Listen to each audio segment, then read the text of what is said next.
Okay, so this is the fourth episode of the gaming PC at all price points. $500 is the one for this episode. And I think $500 is definitely a good amount to spend on a gaming PC. It's about the price point where you start to really get some good performance. So yeah, I'm pretty excited for this build.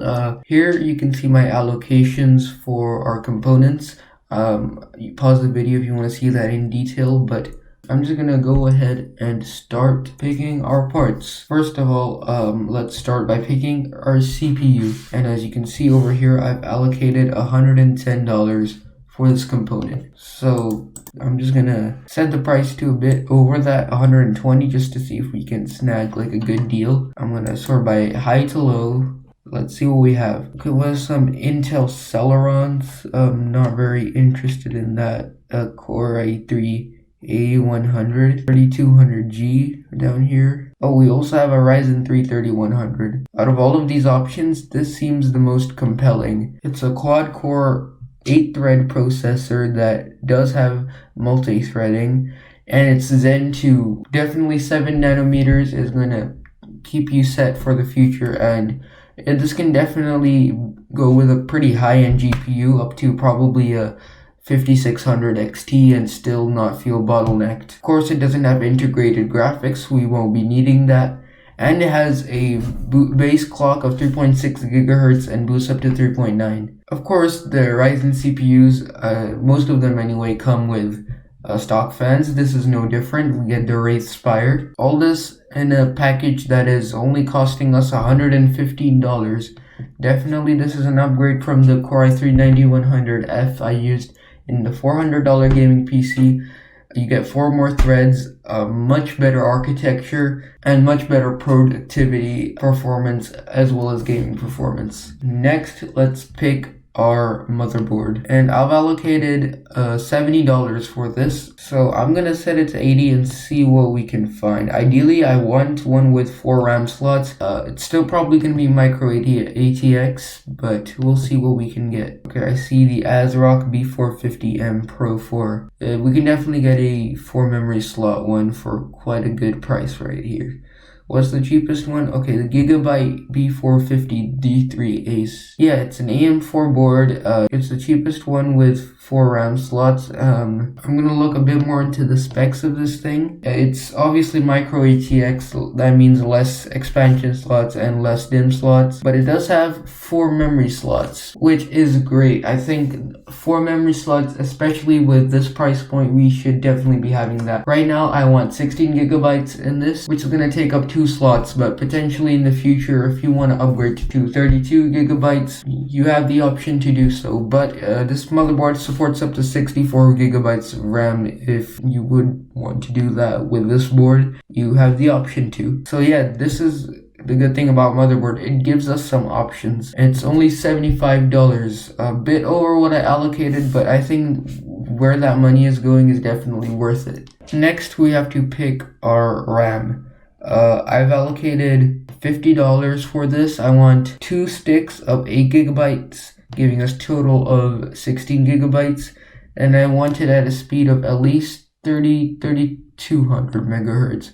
It would be nice if we could squeeze in some 3600 kit, but let's see what we can have. So the cheapest one I see is from Team T-Force Vulcan Z. It's 3200 speed. It looks pretty cool actually. I like the red. Let's see what's the cheapest 3600 kit I can find. We have some rip jaws for just $57. Yeah, we could definitely go with some G.Skill rip jaws. If you don't like this red color, I guess you could go with the one that's directly below it from Oloi. Since we're not prioritizing aesthetics pretty much at all in this system, in the series actually, until we get to the really high price points, I'm gonna go with this G.Skill Ripjaws 16 gigabyte kit. 3600 speed, that's the most crucial spec on here, other than of course being 16 gigabytes and dual channel. Let's add that.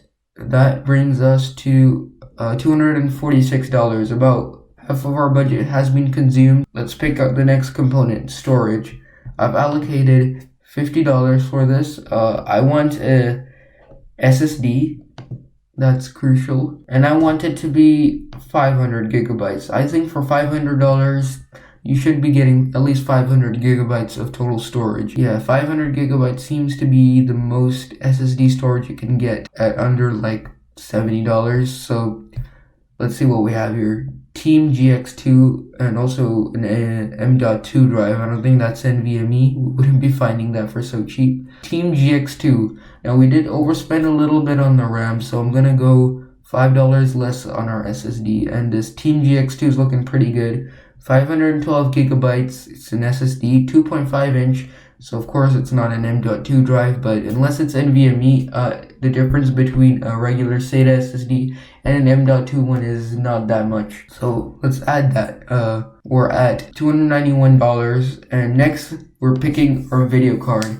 And I've allocated $150 for this, so around the same of what I spent on a video card in the $400 gaming PC. But the difference is, in this system I have a much more well-rounded PC, because over there I had to skim quite a bit on our storage and a bit on our RAM. But with the advantage with this extra budget is we get a well-rounded system. So yeah, I'm gonna set it to $160. I'm gonna see if we can get any good deals on a GPU. I'm thinking RX 570 or 1650 Super. We'll see what we can get. So over here I see a GT 430. No, I see an RX 570 XFX.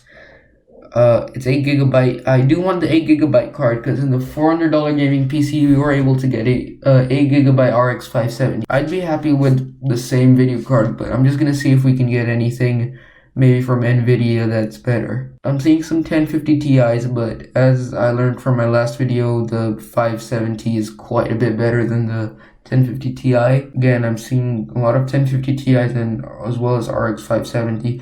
I did go with the MSI, this one actually, the MSI GT-OC. It's an 8 gigabyte card and it's overclocked. And looking here, I think that's our best option. So I am going with the same graphics card I used in the last episode. Hey, don't blame me, this seems to be the best graphics card in this whole $160 price point. So I'm gonna add that, which gives us a total of $436. We still have $70 for a case and power supply. And I'm thinking I'm gonna use, guess what? The CiT F3. Same case I used in the $300 gaming PC and the $400 gaming PC. I don't know, I just like this case, I like the look, I like the mesh it has, I like that it has a side panel. Although it's only acrylic, it's a side panel nonetheless. I also like the front I/O. It's got two USB 2, some audio jacks USB 3, as well as micro SD card reader, both full size and mic. Also has ventilation in the back and also a fan included. You could definitely go with a bit of a better case, maybe like the Thermaltake Versa H15 right here. That's got a full front mesh panel, but I think the value on the CiT F3 is quite unbeatable at this price point, so I'm gonna use that yet again, giving us $40 to spend on a power supply. And I'm gonna reuse another component from the $400 gaming PC, and that's gonna be the Thermaltake Smart 430 watt power supply. It's nothing special, it's 430 watts, but at least it's 80 plus certified and seems to have some sort of black coating on its cables that, I mean, it's still not black, but I guess they tried. Anyway, I think that's solid value power supply, and I'm gonna choose that, giving us a total of $512.90 for the $500 gaming PC. Now, I couldn't find benchmarks of the same sort that I could find for my $400 gaming PC. There's this pretty handy website that seems to give you benchmarks for a CPU and GPU combination, but I couldn't find them for this combination. But I will leave a link in the description if you want to see some benchmarks. Anyway, let's talk upgradability. And of course, the first one that comes to mind is the storage. 512 gigabytes, despite being quite a good amount, could definitely run out quickly if you install some big games on it.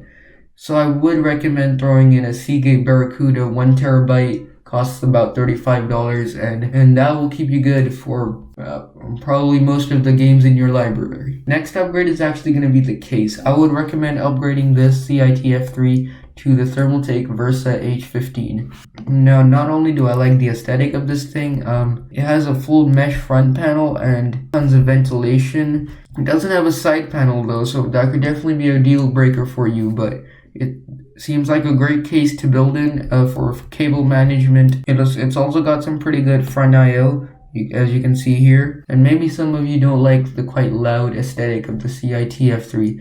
This is definitely more of an understated, minimal look. Of course, if you have any more than that to spend, wait for the $600 gaming PC. That was the $500 gaming PC. Let me know what you thought down below in the comments.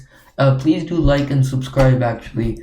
I'm trying to get up to 100 subscribers before 2021. So if you could do that, costs you a second, makes me really happy. Anyway, follow me on Twitter, join my subreddit if you want to join the conversation, and see you in the next video.